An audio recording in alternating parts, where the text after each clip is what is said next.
Good morning friends. இன்னைக்கு நம்ம எதை பற்றி பார்க்க போகிறோம்னா, இந்த ஷேர் மார்க்கெட்டுக்குள்ள இந்த ஆர்டிஃபிஷியல் இன்டெலிஜென்ஸ் டெக்னிக்கும் இந்த வந்து பிக் டேட்டா அனாலிசிஸு இல்லை டேட்டா அனாலிட்டிக்ஸ்ன்னு சொல்கிற டூல்ஸ்லாம் வந்து எந்த அளவுக்கு யூஸ் ஆகுன்றதை பற்றி தான் நம்ம பார்க்க போகிறோம். இதில் வந்து பார்த்தீங்கன்னா நம்மளுடைய இந்த ஆர்டிஃபிஷியல் இன்டெலிஜென்ஸ் டெக்னிக் வந்து பேங்கிங் செக்டாருக்கு ஓகே.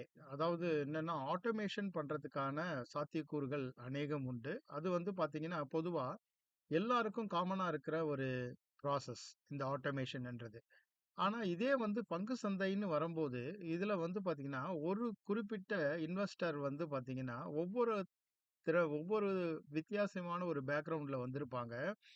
ஒருத்தருக்கு இருக்கிற ரிக்குவயர்மெண்ட், ஒருத்தருக்கு இருக்கிற சேலரி, ஒருத்தருக்கு இருக்கிற ஃபேமிலி பேக்ரவுண்ட், ஒருத்தருக்கு இருக்க பையிங் கெப்பாசிட்டி, ஒருத்தருக்கு இருக்கிற ப்ராஃபிட் பண்ணக்கூடிய திறமை, இல்லது அவங்களுடைய இன்வெஸ்ட்மெண்ட் போர்ட்ஃபோலியோவை அவங்க எப்படிலாம் டெவலப் பண்ணுறாங்களோ அப்படிப்பட்ட ஒரு காரியத்தின் மூலமாக அவங்க வந்து இன்வெஸ்ட்மெண்ட்டை வந்து அதிகரிக்கலாம் இல்லை குறைக்கலாம்.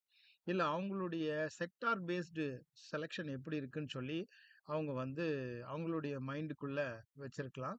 இதை நம்ம ஆர்டிஃபிஷியல் இன்டெலிஜென்ஸ்குள்ள கொண்டு வரும்போது ஒவ்வொருத்தருடைய பேக்ரவுண்ட் இப்படி வித்தியாசமா இருக்கிறதுனால என்னை பொறுத்த வரையிலும் இந்த artificial intelligence and data science வந்து பார்த்தீங்கன்னா ஸ்டாக் மார்க்கெட்டுக்குள்ள ஒரு மிகப்பெரிய தாக்கத்தை ஏற்படுத்துறது ரொம்ப கஷ்டம்னு சொல்லி தான் நான் நம்புறேன். ஃபார் எக்ஸாம்பிள் இதை வந்து நீங்கள் பேங்கிங் செக்டாரில் நீங்கள் அப்ளை பண்ணும்போது உங்களுக்கு நல்ல ஒரு உறுதுணையாக இந்த ஆர்டிஃபிஷியல் இன்டெலிஜென்ஸ் டெக்னிக்ஸ் இருக்கும். எப்படின்னு சொன்னீங்கன்னா, இப்போ நீங்கள் வந்து ஒரு கஸ்டமருக்கு வந்து எப்படி லோன் கொடுக்கலாம் அப்படின்னு நீங்கள் நினைக்கும் பொழுது இந்த ஆர்டிஃபிஷியல் இன்டெலிஜென்ஸ் என்ன பண்ணும்னா ஒவ்வொருடைய கஸ்டமருடைய ரிக்குவயர்மெண்ட் என்னன்றதை கிளியரா வந்து இந்த ஆர்டிஃபிஷியல் இன்டெலிஜென்ஸ் வந்து அனலைஸ் பண்ணும். ஃபார் எக்ஸாம்பிள் ஒருத்தருக்கு வந்து 2 குழந்தைகள் இருக்கலாம். ஸோ அந்த 2 குழந்தைங்களுக்கு இருக்க இன்னொருத்தருக்கு வந்து பார்த்தீங்கன்னா 3 குழந்தைகள் இருக்கலாம். ஸோ இந்த 2 குழந்தைகள் உள்ளவருக்கு வந்து நம்ம லோன் கொடுக்கும்போது அவங்களுடைய ரீபேயிங் கெப்பாசிட்டி வந்து அதிகமான சாத்தியக்கூறுகள்.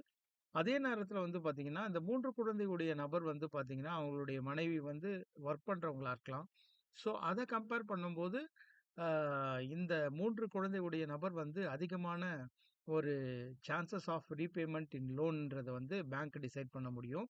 அதேபோல பல்வேறு காரணங்களை கொண்டு இந்த ஃபேக்டர்ஸ வந்து அக்கவுண்டபிளா எடுத்துக்கொண்டு இந்த ஆர்டிஃபிஷியல் இன்டெலிஜென்ஸ் வந்து ஒர்க் ஆகும் பேங்கிங் செக்டார்ல.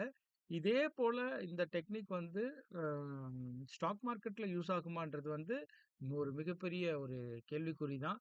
யாராவது நீங்க அப்படிப்பட்ட ஏஐ பேஸ் பண்ணியோ, இல்ல வந்து டேட்டா சயின்ஸ் யூஸ் பண்ணியோ நீங்க ஸ்டாக் மார்க்கெட்ல இன்வெஸ்ட்மென்ட் பண்ணி நான் லாபத்த சம்பாதிச்சிருக்கேன்னு சொல்றவங்க தயவு செஞ்சு கமெண்ட் பண்ணலாம். ஸோ அத நானும் பத்தி தெரிஞ்சுக்கிறேன். நன்றி, வணக்கம்.